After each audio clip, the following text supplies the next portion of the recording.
قاری Riaz Islamic place YouTube channel please subscribe.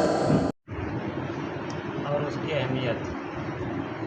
عن ابن عباس قال قال رسول اللہ صلی اللہ علیہ وسلم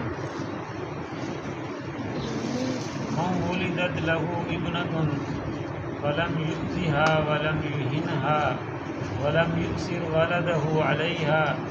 یعنی الذکور ادخلہ اللہ بها الجنہ۔ حضرت عبداللہ ابن عباس رضی اللہ تعالی عنہ فرماتے ہیں کہ رسول اللہ صلی اللہ علیہ وسلم نے فرمایا، جس آدمی کی کوئی بچی پیدا ہو پھر وہ اس کو کوئی تکلیف نہ دے اور اس کی کوئی بے عزتی یا اس کی بچی کی توہین نہ کرے اور اس بچی کے اوپر اپنے بچوں کو لڑکوں کو ترجیح بھی نہ دے، تو فرمایا اللہ پاک اس آدمی کو جنت میں داخل فرمائے، یعنی اس باپ کو جنت میں داخل فرمائیں گے جو بچی کی بھی عزت کرتا ہو جیسے اپنے بیٹوں کی عزت کرتا ہے۔ اصل مسئلہ یہ تھا کہ مکے کے اندر زمانہ جاہلیت میں یہی رواج تھا کہ بچی جب پیدا ہوتی تو اس کو بہت برا سمجھتے تھے۔ قرآن پاک نے بیان کیا ہے کہ اذا بشر احدهم بالانثى ظل وجهه مسودا وهو كظيم، جب ان کو خوشخبری سنائی جاتی کہ تمہارے ہاں بچی پیدا ہوئی ہے تو ان کے چہرے کالے ہو جاتے، غصے ہو جاتے تھے کہ یہ بچی کیوں پیدا ہوئی ہے۔ تو نبی کریم صلی اللہ علیہ وسلم نے فرمایا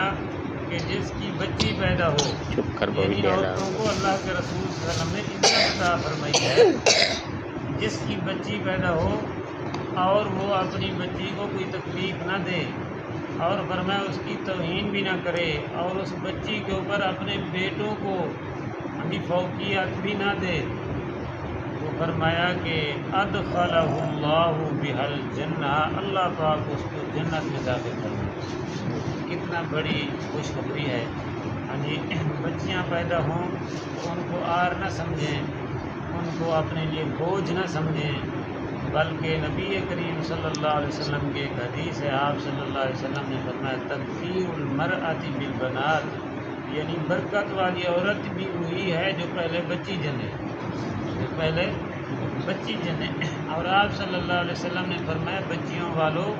پریشان نہ ہوا کرو، فإنی ابو البنات، میں محمد کریم بھی بچیوں کا باپ ہوں،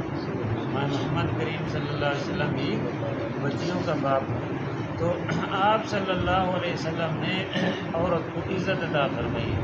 تو آگے بھی حدیثیں آ رہی ہیں انشاءاللہ العزیز، پڑھیں گے۔ اللہ پاک ہم سب کو عمل کی توفیق